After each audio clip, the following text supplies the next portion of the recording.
देखिए, शादीशुदा ज़िंदगी में लड़ाई ना हो ऐसा शायद 1% ही लोग होंगे जो नहीं लड़ते होंगे। शिक्षक बनना मेरे लिए एक नौकरी नहीं बल्कि एक जिम्मेदारी और शौक दोनों है। 7 साल तो मैंने एक पेड़ के नीचे पढ़ाया है। असल में मेरा स्वभाव कम बोलने का है। ऑफलाइन में कम बोलता हूँ, ऑनलाइन आप लोगों को ज़्यादा बोलता दिखता रहता हूँ। और गुस्सा कभी कभी आ जाता है कुछ लोगों से, गुस्से में मैंने कई बार बोल दिया है, तो भाई माफ़ कर देना। तो मेरे हिसाब से पति पत्नी का रिश्ता एक अनोखा रिश्ता है जो जीवन पर्यंत चलता है। आज फोड़ता वाली कॉमेडी बन रही है जिसका कि मैं कड़ा विरोधी हूँ। सदस्य मेरे घर का अभी तक छूट गया जिसके ऊपर ना मैंने अभी तक कविता लिखी ना उनके बारे में कभी कुछ बोला। लोग फूट डालने में, लड़ाई कराने में कसर नहीं छोड़ते। जब मैंने देखा लोग कविता नहीं सुनते, मोटिवेशनल वीडियो बनाए, वो भी लोगों ने कम रुचि दिखाई, इंस्पिरेशनल न्यूज़ भी बनाई, अब पॉडकास्ट भी चालू कर दी है और अब थोड़ा बहुत प्रचार भी करने लगा हूँ। अब जीवन में पैसे कमाना ही जरूरी नहीं है, लोग आपको पहचानते हैं और किस लिए पहचानते हैं। मेरा उद्देश्य सिर्फ वीडियो बनाना नहीं, समाज को जागरूक करना है। बच्चों की दशा भी बिगड़ रही है, नशा, अश्लीलता, सोशल मीडिया का गलत उपयोग। कोई पॉडकास्ट मेरे साथ बनाने वाला नहीं था तो सोचा खुद ही बना लूँ। सोशल मीडिया पर दिखावे वाली जन्मदिन की शुभकामनाएं मुझे नहीं चाहिए। लोग बस आते हैं, हैप्पी बर्थडे लिख के चले जाते हैं। सभी सम्माननीय, आदरणीय, छोटे बड़े सोशल मीडिया फ्रेंडों को मेरा नमस्कार। आप सुन रहे हैं स्रोंज की आवाज़, एक ऐसा पॉडकास्ट जो सिर्फ आवाज़ नहीं, जीवन की सच्ची कहानियाँ और जज्बातों का मंच है। आज का एपिसोड थोड़ा अलग है, थोड़ा निजी है, क्योंकि आज हम बात कर रहे हैं राम सेवक रघुवंशी जी से, जो एक शिक्षक हैं, कवि हैं, वीडियो निर्माता हैं और अब एक सामाजिक आवाज़ भी हैं। आप उन्हें सोशल मीडिया पर प्रेरणादायक वीडियो, कविताओं और पॉडकास्ट में देखते हैं, लेकिन आज हम जानेंगे उनके भीतर के इंसान को। एक ऐसा इंसान जिससे गुस्सा आता है, जो कम बोलता है, जिसने पेड़ के नीचे पढ़ाया है, जिसने समाज के लिए वीडियो बनाए हैं और जो चाहता है उसके शब्द, उसका काम किसी की ज़िंदगी बदल दे। तो चलिए मिलते हैं उनसे और जानते हैं उनके जीवन के कुछ अनकहे, कुछ सच्चे पहलू। तो सबसे पहले तो आदरणीय कवि और शिक्षक राम सेवक जी, आपको जन्मदिन की हार्दिक हार्दिक शुभकामनाएं। बहुत बहुत धन्यवाद, बहुत बहुत धन्यवाद आदरणीय इस सब के लिए। तो सबसे पहले तो कवि महोदय, आज आपका जन्मदिन है, क्या ये आपका रियल बर्थडे है या सिर्फ सरकारी कागज़ वाला? अरे भाई सच बताऊं तो यह मेरा ऑफिशियली जन्मदिन है, यानी वो तारीख जो हमारे प्राइमरी स्कूल के मास्टर साहब बड़े प्रेम से अपने अनुभव और अंदाज से बना दिए थे। असल में उस समय हमारे घर में कोई ऐसा पढ़ा लिखा नहीं था जो जन्म तारीख उनको याद हो या जो सही तारीख लिखवा सके। ना कैलेंडर थे, ना सिस्टम था। बस मास्टर जी ने पूछा कब पैदा हुआ, घर वालों ने कह दिया बरसात में हुआ था, तो मार साहब बोले ठीक है जुलाई डाल दो, गया जन्मदिन 2 जुलाई को। वही तारीख अंक सूची में है, आधार कार्ड में है और सभी डॉक्यूमेंट में 2 जुलाई है। तो चलो हम भी आज ही जन्मदिन मान लेते हैं। वैसे जन्मदिन मनाने का मुझे कोई शौक़ नहीं है, बस लोग शुभकामनाएं दे देते हैं सोशल मीडिया पर देखकर, तो हमने भी सोचा चलो एक आज पॉडकास्ट कर लें आपके साथ। आपने शिक्षक बनने का ही रास्ता क्यों चुना और क्या आप अपनी जिम्मेदारियों को बखूबी निभा पा रहे हैं? देखिए, शिक्षक बनना मेरे लिए एक नौकरी नहीं बल्कि एक जिम्मेदारी और शौक़ दोनों है। मैंने इससे पहले एक गांव बामन खेड़ी जो कि हमारी पंचायत का ही हुआ करता था, उसमें 9 साल पढ़ाया है, जहां पर कि 7 साल तो मैंने एक पेड़ के नीचे पढ़ाया है, क्योंकि वहां पर स्कूल की बिल्डिंग नहीं थी कई कारणों से। कई बार बारिश में भीगते हुए भी स्कूल गया, नदी पार करके भी स्कूल गया, फिर कहीं जाकर हमारे यहाँ का हाई स्कूल जो कि अब सांदीपनी CM राय स्कूल के नाम से जाना जाता है, उसमें मैंने आवेदन किया और वहाँ पर पढ़ा रहा हूँ। कई शिक्षक बोलते हैं कि भाई इतना अच्छा स्कूल, यहाँ की मतलब स्कूल ना भी जाओ तो चल जाए, लेकिन मैंने जब तक वहाँ पढ़ाया कभी ऐसा नहीं किया कि भाई आज स्कूल नहीं जाना है। कोई सा भी मौसम हो, कुछ भी हो, मैं वहाँ पर स्कूल गया और आज CM राज में भी पढ़ा रहा हूँ, तो पूरी जिम्मेदारी के साथ पढ़ा रहा हूँ। मैं ये तो नहीं कहूँगा कि मैं अपना 100% दे रहा हूँ, लेकिन 90% ज़रूर मैंने वहाँ भी दिया है और यहाँ भी दे रहा हूँ। लेकिन जब पढ़ाना एक शौक़ हो तो हालात कोई मायने नहीं रखते, और मेरा स्कूल मेरा परिवार है और छात्र मेरे बच्चे हैं, और उम्मीद करता हूँ आगे भी ऐसा ही छात्रों से और स्कूल परिवार से और शिक्षा विभाग से मेरा संबंध बना रहे। आपके बारे में लोगों का कहना है कि आपको गुस्सा बहुत तेज आता है और कभी कभी उस गुस्से में आप किसी से कुछ भी कह देते हैं, क्या ये बात सही है? जी हाँ, यह बात मैं खुद स्वीकार करता हूँ और इससे पहले भी कई बार कर चुका हूँ। मुझे गुस्सा बहुत तेज आता है और वो भी ऐसा कि कुछ पलों के लिए तो भूल जाता हूँ कि मेरे सामने कौन है और मैं क्या कह रहा हूँ। ऐसे 5, 10, 15 लोग होंगे जिनसे गुस्से में मैंने कुछ भी कहा है, मुझे उसका अफसोस है। इससे पहले भी कई बार मैं माफ़ी मांग चुका हूँ, आज फिर एक बार इस वीडियो के माध्यम से और अपने इस जन्मदिन पर फिर माफ़ी मांग रहा हूँ। भाई साहब, अगर उन 5 मिनट का गुस्सा अगर किसी को बुरा लगा हो, कोई शब्द बुरा लगा हो तो माफ़ कर दीजिएगा। असल में मेरा स्वभाव कम बोलने का है, ऑफलाइन में कम बोलता हूँ, ऑनलाइन आप लोगों को ज़्यादा बोलता दिखता रहता हूँ। इस चुप्पी को भी कई लोग मेरा घमंड और एटीट्यूड समझ लेते हैं, जबकि हकीकत सिर्फ ये है कि कम बोलने की मेरी आदत है और गुस्सा कभी कभी आ जाता है कुछ लोगों से, गुस्से में मैंने कई बार बोल दिया है, तो भाई माफ़ कर देना, क्योंकि आप लोगों का सहयोग और मार्गदर्शन ही मेरे लिए आगे बढ़ने की प्रेरणा है, जिससे कि मैं ये वीडियो आगे भी बना सकूं और इस तरह के वीडियोस आप लोगों के लिए लेके आ सकूं। इसके अलावा भी कभी आगे अगर मैं गुस्से में कभी कुछ कह दूं, कोई मेरी बात गलत लगे, मेरे वीडियोस में कुछ गलत लगे तो मैं माफ़ी चाहूँगा। तो वो मेरे गुस्से के 5 मिनट होंगे अगर मैं कभी किसी से कुछ बोल भी दूं, लेकिन मेरा दिल वैसा नहीं है तो एक बार पुनः माफ़ी चाहूँगा। तो फिर इतना गुस्सा आता है तो घर पर भी खूब लड़ाइयाँ होती होंगी आपकी। देखिए, शादीशुदा ज़िंदगी में लड़ाई ना हो ऐसा शायद 1% ही लोग होंगे जो नहीं लड़ते होंगे, मेरे ख्याल से। तो हो सकता है ज़्यादा भी हों। और जैसा कि मैं पहले भी कह चुका हूँ, गुस्सा मेरी सबसे बड़ी कमी है। तो हाँ, घर पर भी कभी कभी लड़ाई हो जाती है, स्थिति बन जाती है, लेकिन मेरी वाइफ अब मुझे समझ चुकी है। उन्हें पता है कि मुझे गुस्सा बस कुछ मिनटों के लिए ही आता है, इसके बाद सब कुछ सामान्य हो जाता है। जब कोई आपको समझने लगे तो लड़ाइयाँ बढ़ती नहीं, बस थोड़ा बहस हो जाती है और फिर हम दोनों शांत हो जाते हैं और फिर सब कुछ एक हो जाता है। पति पत्नी का रिश्ता एक दुनिया का सबसे अनोखा रिश्ता है। इस पर सबसे ज़्यादा मीम्स बनते हैं, कॉमेडी बनते हैं, लोग इस रिश्ते का मजाक उड़ाते हैं। आजकल तो और बहुत ही बाइजात रील्स बन रहे हैं पति पत्नी के रिश्ते के ऊपर। लेकिन यही रिश्ता सच्चे मायनों में उम्र भर साथ देता है, क्योंकि पति पत्नी उम्र भर एक दूसरे का साथ देते हैं, बच्चे भी साथ छोड़ देते हैं। माता पिता तो हो सकता है समय के साथ गुजर ही चुके होते हैं लोगों के। तो मेरे हिसाब से पति पत्नी का रिश्ता एक अनोखा रिश्ता है जो जीवन पर्यंत चलता है। आजकल इस तरह के वीडियोज़ हमको देखने को मिलते हैं कि बूढ़ी उम्र में भी पति पत्नी एक दूसरे का साथ देते हमको दिखते हैं। तो इस पर कॉमेडी ना बनाकर इस रिश्ते को गहराई से समझें। आजकल के लोगों से मेरा यही निवेदन है, क्योंकि इस पर आजकल बहुत कॉमेडी और फोड़ता वाली कॉमेडी बन रही है, जिसका कि मैं कड़ा विरोधी हूँ। चाहता तो मैं भी इस तरह के वीडियोस बना सकता हूँ, लेकिन मैं इन सबसे दूर हूँ। कुछ ऐसा बनाता हूँ जिससे लोग कुछ सीख सकें। आपके परिवार के बारे में कुछ बताइए, परिवार के बारे में हम जानना चाहेंगे। देखिए, मेरे परिवार की बताऊँ तो 2 बच्चियाँ हैं, माताजी हैं, भैया भाभी हैं, उनके 2 बच्चे हैं।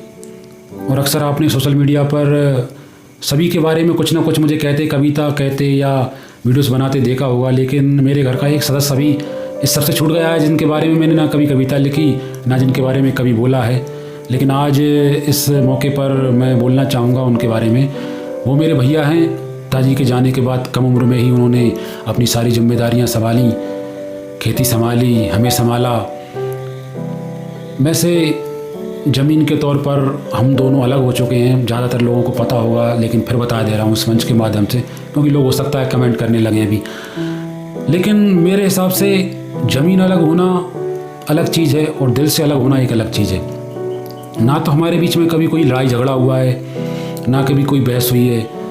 एक मैटर था, छोटे से मैटर के ऊपर ठीक है अपना अपना हिसाब किताब कर लिया। बाकी खेती वो करते हैं, मैं अपनी नौकरी कर रहा हूँ, जो तोजी के रूप में कुछ रकम होती है वो मुझे दे देते हैं। बाकी उनका योगदान पूरा रहा है मुझे पढ़ाने में, मुझे यहाँ तक पहुँचाने में।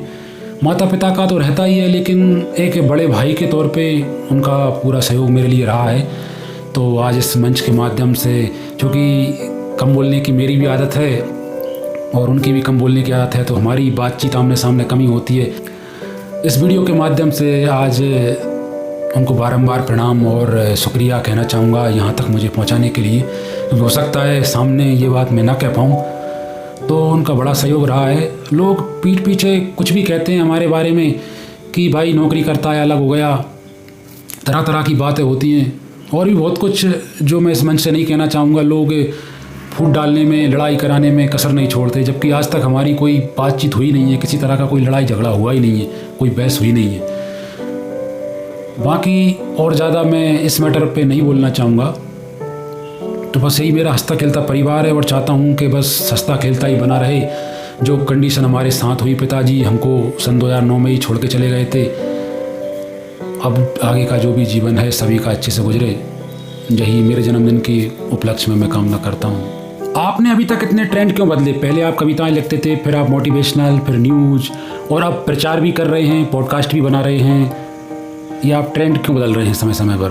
देखिए, नोकिया मोबाइल के बारे में आप लोगों ने सुना होगा, उसने अपना ट्रेंड नहीं बदला, एक समय चलाता रहा, डुअल सिम नहीं किया और भी समय के साथ अपने फीचर्स नहीं बदले, तो आज वो ख़त्म है, उसका नाम भी कोई नहीं लेता। उसी तरह से अगर मैं एक ही ट्रेंड पकड़ा रहूँ और लोग उसमें इंटरेस्ट नहीं दिखा रहे हैं तो मैं भी सोशल मीडिया से ख़त्म हो जाऊँगा। मैंने देखा लोग कविताएं नहीं सुनते, मोटिवेशनल वीडियो बनाए, वो भी लोगों ने कम रुचि दिखाई, इंस्पिरेशनल न्यूज़ भी बनाई, अब पॉडकास्ट भी चालू कर दी है और अब थोड़ा बहुत प्रचार भी करने लगा हूँ। तो इसके ज़रिए लोगों तक पहुँचने लगा हूँ। लोग जिस चीज़ में इंटरेस्ट दिखाएंगे और दिखाते रहेंगे, उस तरह के वीडियोस मेरे आते रहेंगे। अब लोगों की मर्जी है वो क्या पसंद करते हैं, उस तरह के वीडियो मैं आगे भी बनाता रहूँगा। पैसा कमाना मेरा मकसद नहीं है, प्रचार में आजकल बना रहा हूँ, उसका उद्देश्य यही है कि आज ये लाखों का सेटअप 1 लाख से ऊपर इसका ये सेटअप है। हो सकता है आज पहली बार इस मंच के माध्यम से बता रहा हूँ, जिसमें कि मेरा लैपटॉप है, महंगा माइक है, 2 मोबाइल हैं, लाइट है महंगी, पर्दा, ग्रीन स्क्रीन, टेबल कुर्सी सब मिला के मतलब 1 लाख से ऊपर का मेरा ये सेटअप है। तो थोड़ा बहुत खर्च निकल जाए और इस तरह की वीडियो बनाता रहूँ। आजकल एक लड़का भी रख लिया है जो कि मेरे वीडियोस एडिटिंग में मदद करता है। ये सब खर्च निकालने के लिए थोड़ी कमाई भी ज़रूरी है, ताकि कोई ये ना कह सके कि बस फ्री फोकट में समय बर्बाद करता रहता है। थोड़ी अर्निंग भी होती रहे, एक्स्ट्रा अर्निंग, ये सोचकर वीडियो बनाता रहता हूँ। कविताएं हों या इस तरह की जो वीडियो आजकल मैं बना रहा हूँ, सभी से मेरा उद्देश्य यही रहा है कि ज़्यादा से ज़्यादा लोग मुझे पहचान सकें, लोगों तक मैं पहुंच सकूं। क्योंकि ऑफलाइन मेरी कम बोलने की आदत है, ऑनलाइन थोड़ा ज़्यादा बोल लेता हूं। तो इस तरह से कम हर कहीं कोई मिलता है तो वो मुझे पहचानता तो है, तो बहुत खुशी होती है। इसी उद्देश्य के साथ आगे भी वीडियो बनाता रहूँगा, ताकि समाज में भी अच्छे मोटिवेशन जाए, प्रेरणा जाए और एक पहचान मेरी भी बनी रहे। क्योंकि सिर्फ जीवन में पैसे कमाना ही ज़रूरी नहीं है। लोग आपको पहचानते हैं और किस लिए पहचानते हैं? फुहड़ता के लिए नहीं पहचानते, कॉमेडी के लिए नहीं पहचानते। मैं ये नहीं कहता कॉमेडी गलत चीज़ है, लेकिन कुछ आजकल इतनी अश्लीलता फुहड़ता बना रहे हैं, वो मुझे पसंद नहीं है। कुछ अच्छा वीडियोस बनाने के लिए, कुछ अच्छे तरह के प्रेरणादायक वीडियोस के लिए लोग मुझे जानते हैं, तो बस वही मैं बनाता रहता हूँ। इसी में मुझे संतुष्टि है। और जो लोग मेरी बात सुनते हैं और आज भी सुन रहे हैं, उनका मैं हाथ जोड़कर शुक्रगुजार हूँ, आभारी हूँ। इसी तरह से जुड़े रहिए, यही निवेदन है। आपने अपने वीडियो, कविताओं और पॉडकास्ट के माध्यम से समाज में क्या संदेश दिया है और क्या आगे देना चाहेंगे? मैं पहले भी कह चुका हूँ कि मेरा उद्देश्य सिर्फ वीडियो बनाना नहीं, समाज को जागरूक करना है। खासकर अपने रघुवंशी समाज के लिए मैं दहेज, शादी और फजूल खर्ची, आपसी मतभेद, समाज में एकता जैसे कई मुद्दों पर वीडियोस बना चुका हूँ। हमारा समाज बदनाम है दहेज के लिए, जलन के लिए, ज़्यादा पैसे खर्च करने के लिए। मैं चाहता हूँ कि हम समझें, सुधरें और बदलें।